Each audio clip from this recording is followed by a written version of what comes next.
Welcome to the Historical Mind. We often explore the minds of tyrants, their paranoia, their cruelty, their insatiable lust for power. But what happens when the corruption on the inside manifests itself on the outside? Today, we examine the ultimate case study, a king so consumed by his own darkness that his body became a prison of living decay.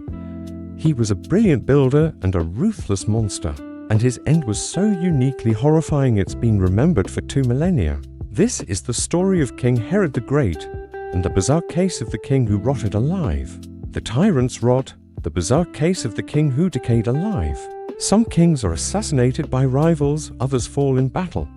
But for King Herod the Great, the brilliant and monstrous ruler of Judea, the end came from a rebellion within his own body. In one of history's most grotesque cases of cosmic retribution, the tyrant didn't just die, he rotted alive. A rain of blood and marble. To understand the horror of Herod's end, one must first understand the terror of his life. Herod was a man of savage contradictions. On one hand, he was the Great, a master builder whose projects were designed to cement his legacy and mask his deep-seated insecurities. He constructed magnificent cities like Caesarea Maritima and formidable fortresses like Masada. Most famously, he undertook a lavish renovation of the Second Temple in Jerusalem, a grand gesture to win over the Jewish subjects who never truly accepted him. His architectural legacy was a desperate scream for the legitimacy he could never fully attain. But beneath the marble facade was a mind consumed by paranoia and a heart capable of unimaginable cruelty. His reign was a masterclass in political survival, but the price was the blood of anyone he perceived as a threat, including his own family.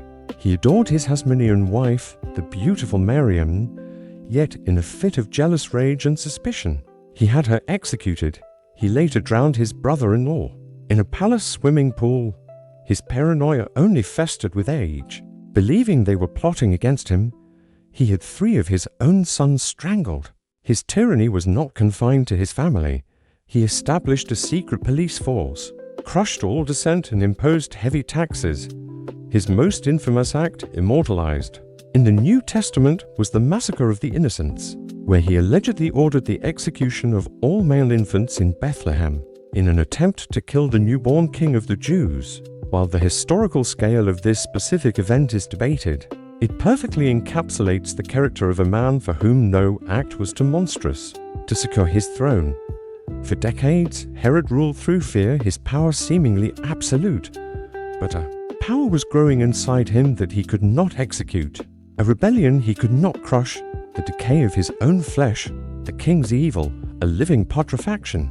Around 0 BCE, at the age of nearly 70, Herod was struck by an illness so vile and complex that it became known to posterity as Herod's evil. The 1st century historian Flavius Josephus, who had access to the king's own court records, provides a stomach-turning, clinical account of the king's living decomposition. It began with a low fever and an unbearable itching over his entire body. This was no simple rash, it was a maddening, inescapable torment. Then came the deep, agonizing pains in his intestines, as if his insides were being twisted and torn. His feet began to swell with fluid, his skin stretching and weeping. Then, the true horror began. Josephus writes of an inflammation and putrefaction of his lower abdomen and, most gruesomely, his genitals.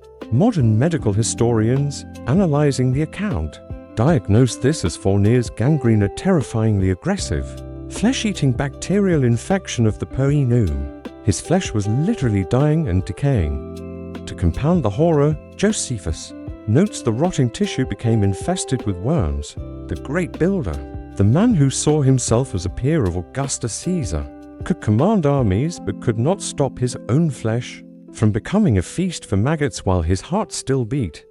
His suffering was relentless. He struggled for every breath, a condition known as orthopnea.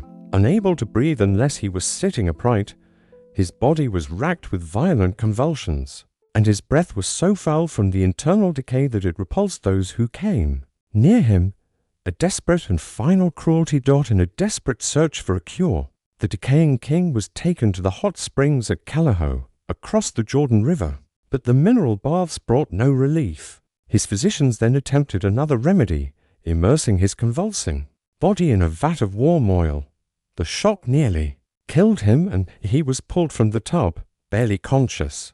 He returned to his palace in Jericho a broken man, consumed by a grievous melancholy and rage. The pain was so constant and excruciating that he decided to end his own life. He called for an apple and a small knife, as was his custom to peel the fruit himself. But as he held the blade, he raised it to plunge into his own chest. Only the quick action of his cousin, who grabbed his arm, prevented his suicide. His failure to take his own life did not lead to repentance, but to one final, spectacular act of cruelty. Denied control over his own death, he decided to seize control over the grief of his nation, knowing his people would celebrate the end of his tyranny. He devised a monstrous plan to ensure he would be mourned. He commanded the most distinguished and respected men from across Judea to be summoned to Jericho. When they arrived, he had them locked inside the city's hippodrome. He then gave his sister, Salome, a chilling order. The moment he drew his last breath, she was to have archers slaughter every single man locked in the arena. Thus, he reasoned, all Judea and every family will weep for my death, whether they want to or not. 5 days after his failed suicide attempt, King Herod the Great finally died. His sister, thankfully, ignored his final command and released the prisoners. The tyrant's reign was over, while his grand temples and fortresses would stand for centuries. His final legacy was not one of marble, but of rot. For history, his demise remains a uniquely terrifying account of a king whose physical corruption became a perfect, horrifying reflection of his soul doctrine.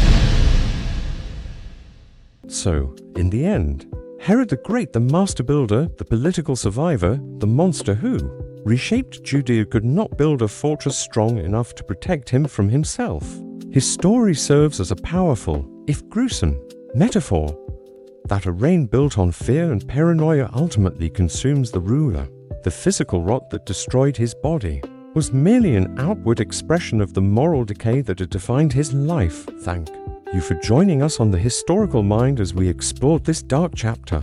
If you appreciate these deep dives into the psychology of history, please consider liking this video and subscribing to the channel. What are your thoughts on Herod's? And let us know in the comments below. We'll see you next time.